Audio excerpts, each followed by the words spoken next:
some health news now. The FDA giving final approval for a new breast cancer drug more than 2 months earlier than expected. The drug is called IBRANCE, and it works by targeting certain proteins involved in the growth of cancer cells.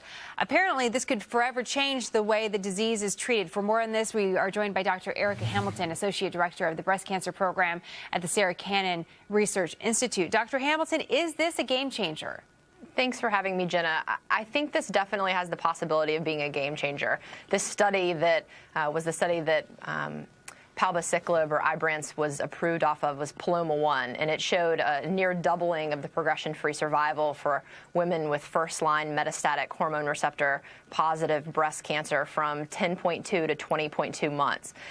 There is a confirmatory study underway, Paloma-2, to confirm this, but I think that this definitely has the potential to be practice-changing in clinic, the way first-line patients are treated. Interesting. In simplest of terms, how is this different than what's already on the market? Yeah, so this drug, palbociclib, is given in combination with letrozole, one of the very common endocrine therapies that we treat breast cancer with. So in this trial, women either receive letrozole alone, which is the standard of care, or letrozole in combination with the palbociclib. Palbociclib is a CDK4/6 inhibitor, and the CDK4/6 pathway is important to tell cancer cells to divide. So by giving a medication like palbociclib, we can block the signal that tells the cancer cell to continue to grow and divide. Interesting. So what are the side effects? As we hear from, all sorts of medications out there for cancer, there's a lot of side effects. What about this one?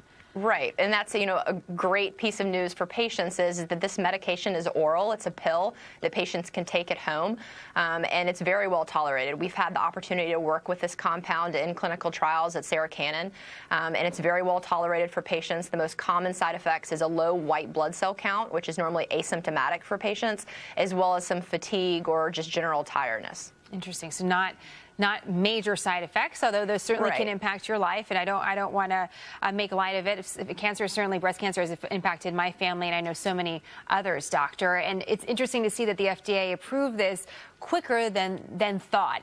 Is there any risk attached to that it somehow has been approved so much faster than what was expected? Yeah, I think we've had enough information to feel comfortable that this drug is safe. The study that it was approved on, Paloma-1, was a smaller-based trial. The confirmatory study that I mentioned earlier is a larger study with hundreds of patients. The approval is contingent on the fact that Paloma-2 confirms the results of Paloma-1.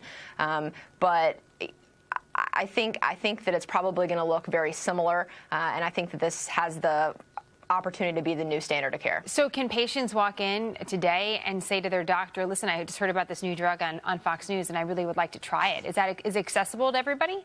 Yes, they can. And I think that that's one of the encouraging things about the approval of this, not only for metastatic breast cancer patients, but also cancer patients in general and the medical community is that I think this represents another big step by the FDA to get these promising breakthrough drugs out to the clinic sooner and to patients. Real quickly, this is always the million-dollar question.